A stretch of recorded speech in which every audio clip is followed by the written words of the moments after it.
As Congress works to pass the new budget, government spending continues to rise, especially at the Defense Department, where the agency has never passed an audit. And joining us now to discuss is Deputy Public Policy Editor of OpenTheBooks.com, Rachel O'Brien. Happy Friday to you. Good morning. Happy Friday. The Pentagon budget has grown by 50%, Rachel, over the last 10 years. And during that time, the government did begin these audits, which the DOD has never passed. So what are some of the examples of wasteful spending there? Right. So President Trump has requested an unprecedented $1 trillion for the DOD. That's a 12% increase for fiscal year 2026. And part of that is because there are costs that sort of make spending rise on autopilot. So Congress often adds these congressional increases to the Pentagon budget. These are de facto earmarks for programs that neither the president nor Pentagon officials thought were important enough to include in their budget. So these congressional increases, they cost almost $23 billion last year. We also have the Pentagon required by law to ask Congress for more money for an unfunded priority list. It's sort of a wish list. And this requests money for items that are not included in the budget.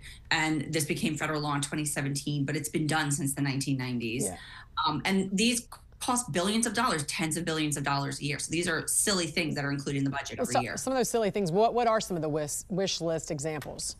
Yeah, so things like almost $7 million for an Air Force dog kennel, $10 million for high altitude balloons, $23 million for mobile kitchen trailers, $107 million for a power plant in Djibouti, money for Space Command, for classified Space Force programs, all sorts of crazy things that really aren't part of the budget, aren't part of requests, and they go on this wish list because they're not really anything that's needed. You know, these are good examples of wasteful spending, but how much of the Pentagon budget is actually money that could be easily cut without hurting our defense?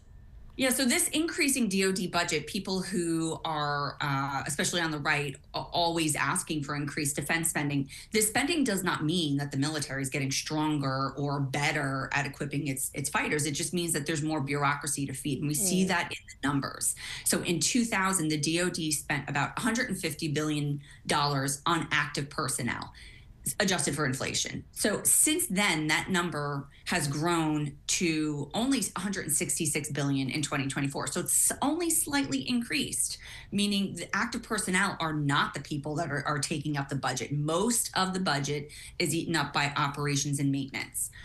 It was $175 billion in 2000. It's $338 billion now. So you're not talking about personnel, you're talking about this bureaucracy. The GAO had a March report that said there were shortages in trained maintenance personnel that compromised the ability of the Army, Navy, and Air Force to meet their mission-capable goals for many aircraft. So increasing spending isn't the answer. It needs to be used correctly to be worthwhile. Right. And we know the administration's certainly trying to clean that up too as well. Deputy Public Policy Editor of OpenTheBooks.com, Rachel O'Brien, thanks as always for joining us. Hope you have a great weekend. Thanks for having me. You too.